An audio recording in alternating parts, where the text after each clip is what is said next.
semua, perkenalkan nama saya Ramadina Mutiara Arta.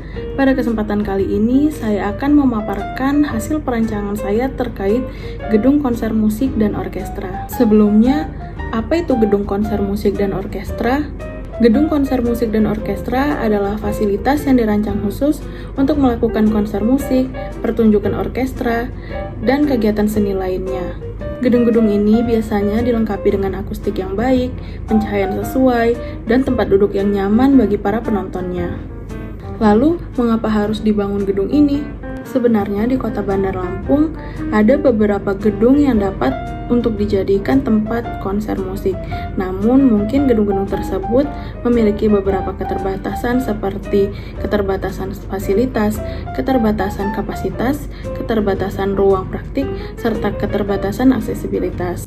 Lalu saya telah menemukan sebuah site yang mungkin cocok untuk dilakukan pembangunan gedung konser musik ini, yaitu lokasinya berada di pusat Kota Bandar Lampung dekat dengan Taman Lungsir Kota Bandar Lampung atau di seberang gedung parkir Kota Bandar Lampung.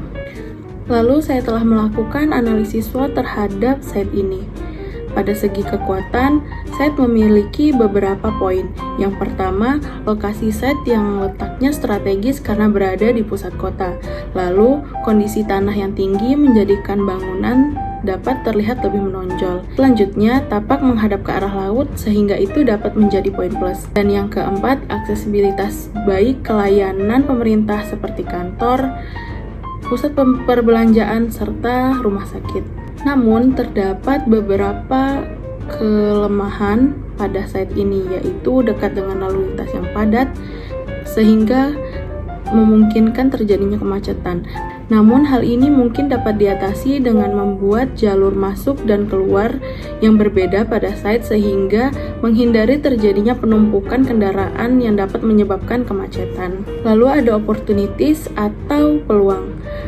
Yang pertama, memanfaatkan infrastruktur transportasi publik yang ada, lalu potensi menjalin kemitraan dengan bisnis lokal seperti restoran, dan yang terakhir, peluang untuk berkolaborasi dengan lembaga pemerintahan. Yang terakhir, ada ancaman terhadap site. Yang pertama, meningkatnya kepadatan lalu lintas di sekitar tapak. Yang kedua, meningkatnya polusi suara yang dihasilkan kendaraan. Dan yang terakhir, potensi pembangunan proyek-proyek di sekitar tapak.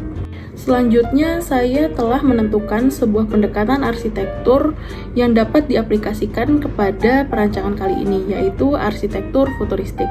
Arsitektur futuristik sendiri adalah arsitektur yang mengeksplorasi konsep-konsep dan teknologi maju dalam desain bangunan.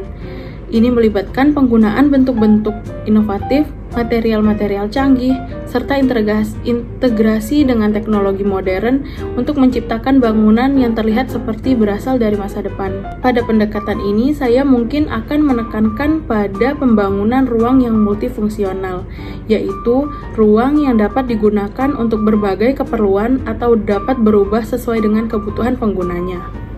Lalu ini adalah konsep arsitektur yang telah saya buat. Dapat dilihat pada bagian sebelah kiri terdapat transformasi bentuk pada bangunannya. Jadi bangunan ini memiliki bentuk dasar trapesium yang mengikuti bentuk side-nya. Lalu dilakukan perubahan pada sisi yang ditunjukkan pada panah hitam yang akan dijadikan akses menuju basement. Selanjutnya pada bagian yang ditunjukkan panah hitam itu akan dijadikan pintu masuk utama bagi pengunjung bangunan. Selanjutnya pada pintu masuk diberikan ramp dan anak tangga sebagai akses bagi pejalan kaki karena pintu masuknya sendiri berada cukup tinggi dari dasar bangunannya. Lalu pada bagian atas basement dapat dijadikan sebagai papan informasi atau billboard. Dan yang terakhir terdapat area terbuka di bagian atas. Seperti yang saya katakan sebelumnya, saya mungkin akan menekankan pada ruang multifungsional.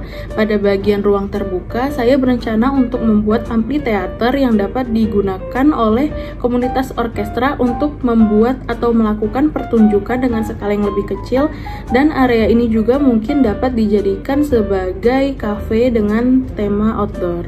Mungkin itu dia paparan terkait perancangan yang telah saya buat. Terima kasih atas waktunya. Sampai jumpa.